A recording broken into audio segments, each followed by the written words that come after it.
Planet Soulance, Season 1. Episode 4, Lessons from Vetaal. Amar was amazed on what he heard. He started to open up his mind. What exactly is this planet Soulance? Lord Vetaal decides to pacify Amar and clear the dust settled over his mind. Planet Soulance is the planet where souls live in peace. The place far away from planet Earth. Souls of the deceased are escorted here, and based on their deeds they face penance as well as bliss. Amar couldn't understand what Lord Vetaal meant by penance and bliss. He pours out the questions, overflowing his mind and conscience. How can one pass through penance as well as bliss in the same place? What I have been learning is that, when people commit sin, they have to suffer deep pains, passing through penance in hell. Whereas for all virtuous acts, they enjoy bliss in heaven. Now as per you, if both are bestowed here, in this same place, where is heaven and where is hell? Lord Vetaal understood what Amar had been going through. He decides to enlighten him about the truth of life. From centuries, you humans have been relying on the legends of heaven and hell. There are no physical places in the universe as heaven and hell. These words were coined by the wise to make the people understand the importance of karma. These two words were conceptual, which simply referred to the after effects that people were subject to face for their deeds. The unethical deeds, which went against the well-being ethics of human values and the nature, were termed as sins. Whereas the opposite of these deeds were regarded as virtuous deeds. People were made aware as to more sins they commit, they shall have to face equal penance in hell. Whereas the more virtuous their deeds were to be, they get to enjoy bliss in heaven. What they failed to understand was that heaven and hell are the situations they pass through in their livelihood, and there are no such separate destinations.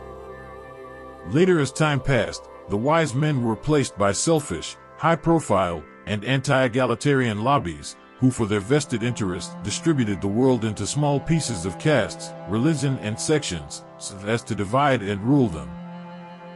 Definitions of heaven and hell changed. Wealth and power gained superiority over humanity. The human greed grew so vigorously that insanity has now become a highly regarded culture on Earth. Yet nobody realized that whatever they do gets repaid in form of penance and bliss in the same life. If this is so, then why doesn't God, who is worshipped and called by so many names, ever comes for rescue? How could the creator of this world ever tolerate such an insanity? Why is that today, honest and decent-minded people always suffer, while the outlaws live a life of luxury? Why has God turned his back on them? Why do you humans always enjoy playing a blame game? Nature produced lots of creatures, from tiny to gigantic. Every creature had characteristics and features that made it distinct among others. With the advent of evolution, more improved species of life were developed. All these creatures passed through evolution, adapting to their surroundings. Apes continued developing their body structure, and the most crucial part of the body, the brain. The brain helped humans to gain control over everything that other creatures couldn't. These capabilities of humans turned them more powerful in terms of intelligence and adaptation. Humans gradually began capturing the world and greed to gain control over everything that they could. Materialistic factors like greed, desires, and immoral values started encroaching human mind, giving rise to immoral and unethical activities. Humans suffer because they preferred their life to be that way. How is God or the Creator to be blamed for human deeds? Humans suffer because of their deeds. If you think the outlaws are spared and lead the life of luxury, then rethink. They too pay a price in form of ever-increasing risks, health disorders, and fears arising due to their lifestyle.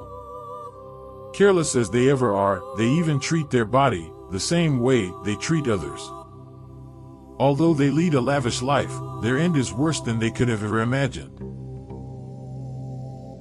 Amar seemed to agree, but not yet satisfied with this detailed explanation from Lord Vetaal. I sort of agree with what you said. But how does that solve the problem of those who are innocent? Why do they too suffer? Suffer, as what you claim, is learning. Remember, gems never glitter in their raw form. They pass through extensive heat and stress to end up being admired for their precious beauty. Steel is never strong and hard in its raw form. It too passes through several degrees of heat and hammers before it turns into one of the strongest metals. Those who take sufferings as challenges and teachings of time grow strong and excel in their life. They learn from their despair and pain. With time, they grow strong and become masters of their life. On the other hand, those who are brought up in luxury are never prepared for challenges and collapse at even slightest shatter of misfortune. Amar was convinced. But doubts still stirred his restless mind. Oh, Lord Vetaal, I feel honored by the wisdom that you have gifted me. But please excuse me for my doubts. I spent my entire life trying to avoid misdeeds. But still I couldn't avoid some. But I did try to perform as many virtuous acts as I could. Will I have to face the penance here? On hearing this, Lord Vetaal breaks into an uncontrolled laughter.